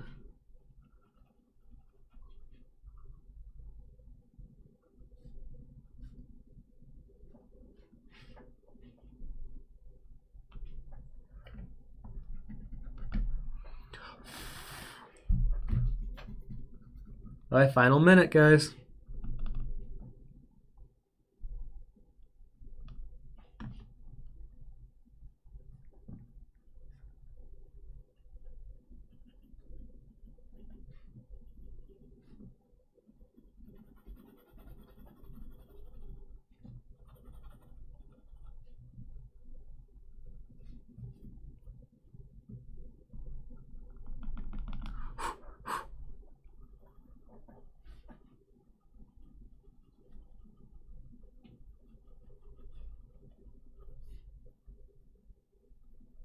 I feel like mine went from a baby wearing a diaper to a teenager with long legs to like this full adult fairy. We saw the transition of life, of time.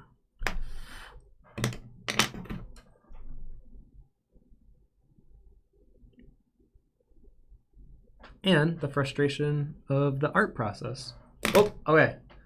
Time's up. So here is mine. Let me get some of these eraser marks out of there.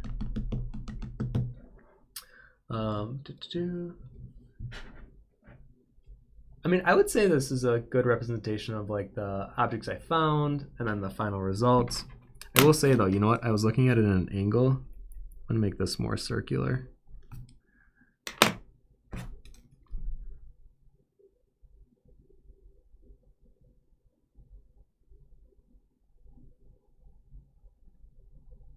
There, now it's more like an orb. Right? Let me look at it. Oh no, it's still off. Wait. Oh, you know why? Hold on. The wand's completely off.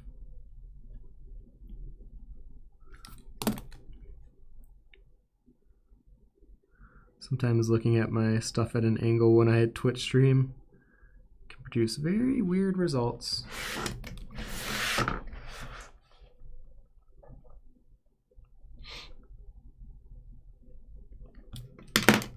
Okay, so if you are finishing yours up as well, please post it in the Discord in the Follow Along Stream channel. We'll go ahead and share some of your own fantasy creatures right now. That looks much better. Whew. Man, I literally have not drawn that small in so long. If you look at, it's like the size of half my pencil right now. Okay, let me move things around here.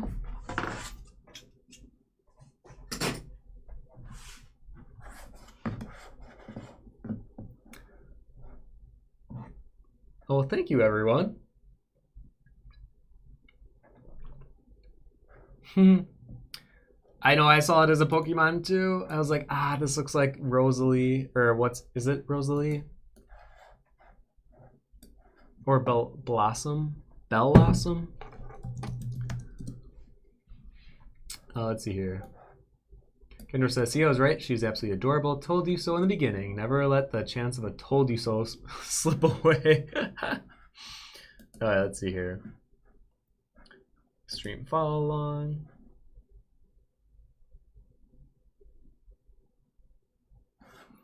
Okay, I'm gonna switch over my screen to my Cintiq.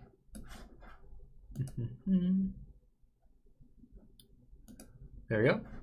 So see, in my reference photo, I actually flipped the lamp around. Okay, so let's see what you guys drew. Ooh, oh, I'm already seeing good things. All right, hold on. I'm gonna move my seat over. Move this over. Get out of the way. Keyboard and other things. Pull this closer. Okay, let's do a quick look at what everyone else did on the stream today. So these were a lot of the pre-photos. Oh, you guys got some really cool trees. Ah! Oh, that one's great. And that was inspired by these trees. Yeah, that's great. And this is like a good example of just like seeing a shape, feeling inspired, and then slapping a face on it. And it just creates a creature and energy immediately. Jim says, I have a job again, so I won't be able to do these during the stream anymore. Glad I was able to do this one. It was a fun one, and I finished a little early. Oh, this is great. Wow, yeah, look at this spike. It looks like the top of a fence or some type of a gate. And turn into this like fun little guard creature. Or I guess even just a person, maybe. Oh, it's a very good use of, this is like one of the best uses of things found in nature or just out and about and turning it into something. Ah, Felix, what is this? Some kind of pine cone sugar skull with shrooms or something. I can imagine him scavenging some cave or being so slow mushrooms can grow on him.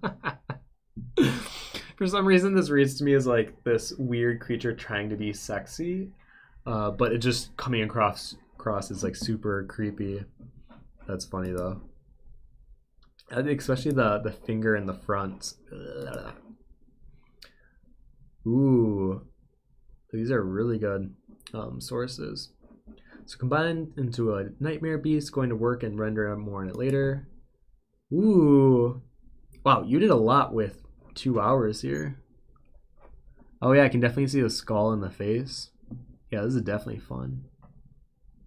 Yeah, I definitely think maybe even pushing more dark areas of like just darker shapes, because right now it reads as very like just line art heavy. I would push more of those darker shapes, but obviously with 2 hour time frame, it's hard to do. But this is looking great. I can definitely see the inspiration in a lot of the husk here. Oh, that's great. Eve says, I looked at a borage flower. I clearly see a little fairy man. I think you posted it. Yes. Those are very interesting flowers. Look how weird those are. Gosh, I just find nature so strange. And then your results. Oh yeah, that's great. Actually, that's very similar to what I was thinking today with like having the flower be, well, originally it was supposed to be part of the top head, like a corset that turns into the flower, but clearly I fumbled that just a little bit and kind of just turned it into the dress part. Oh no.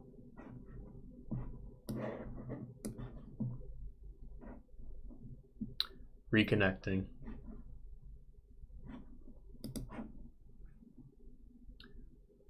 All right, let's see. Doodling Duke said, kind of followed the stream and went along with it. Oh, yours is so pretty. See, I feel like I should have made mine bigger, because then I could have added, I mean, this is such a cool, I feel like we were drawing the same thing at the same time. You must have been like looking at what I was drawing and then like interpreting it in your own style. I think this is great. I like the subtle lines that were put in the head, because that was something I want to do more of. I might bring the cat smile back. As I'm looking at yours, I'm like, yeah, you know what? I did kind of like the cat smile. This is cute though. I love it, Doodling Duke. Oh, I still love this. Seeing the Dirt Kid in 3D, I think is just really cute. Good job, Fem. I love how, especially the leaves are so perfect. Unix says, so I just kind of went with the face I saw on my cucumber that I ate a few weeks ago. LOL. The face one is the one I made. The other one is from Google for the body. Went digital this time because I want to do colors. I don't think they are super harmonizing, but yeah. Ah! That is such a weird face to see in a cucumber. I think you did a great job. I like that you have the glow coming from within the mouth of the cucumber, and the eyes kind of look like the water driplets that sometimes comes out of a cucumber when you cut it. They form like these little orbs of water. So that's what I see there. Yeah, I think just to make it look a little more wet, to add more of the like subtle highlights or texture within the actual face part. But 2 hours is a very short time to do something, and I think you have a good start here. I want to see this finished. I want to see this cucumber finished. I think it would be a really funny monster design. Oh, and then Elpa, you were working. This is also another style I've never really tried that often, but I would like to, where you do pencil strokes straight down to shade. I think this is a very interesting way of doing it. And I think you have a very good harmony of values, so just keep pushing it. Okay, so those are our found objects into a creature. There were some really fun ones. I mean, this is probably the most like good source of like finding something and almost keeping the same shape, but then rearranging what you see within those shapes to create a form. So I think that's so wonderful. Okay. Oh, and you said, I just live by the forest, very dark and mysterious, want to give that feeling. Well, I definitely get that feeling from this. It's just a good shape. It's just a fun use of the frame. Okay, so let me switch back here. Okay, so yeah, this was my little, as I push things out of the way. So yeah, that was our little turning a found object or a nature object into a fantasy creature. I hope you guys enjoyed this one. This has definitely been one of those fun ones for me where I feel like I have to make quick decisions and you're watching the art process live, and it's sometimes scary, sometimes you're unsure, but I actually like how it turned out. So thank you so much for joining me on this crazy ride. Like always, we'll have another stream next Wednesday. I'll probably do another one of these creative flexing ones because these are kind of fun to do with you guys. And maybe I'll post it on Sunday to give you guys a little more heads up in case we're doing another like turn something that you find into something else. It'll probably be something in the same vein, and hopefully we'll have another good week of drawing. So I wish you guys well until next week. And like I said, definitely check out all the stuff we have in store for Drawtober, all the pins, all the prizes and beanies that I'm going to be giving out. And yeah, I guess have a good rest of the week until I see you guys next. And if anything, keep the conversation going on Discord that you can join below. And yeah, okay, I think that's all I got. Otherwise, I'm just stalling. Let me see if there's any more comments. Oh, you guys are great. Well, no, thank you everyone for coming. This was so much fun. Okay. All right, I'll go. Okay, take care everyone, and love you all. Okay, bye.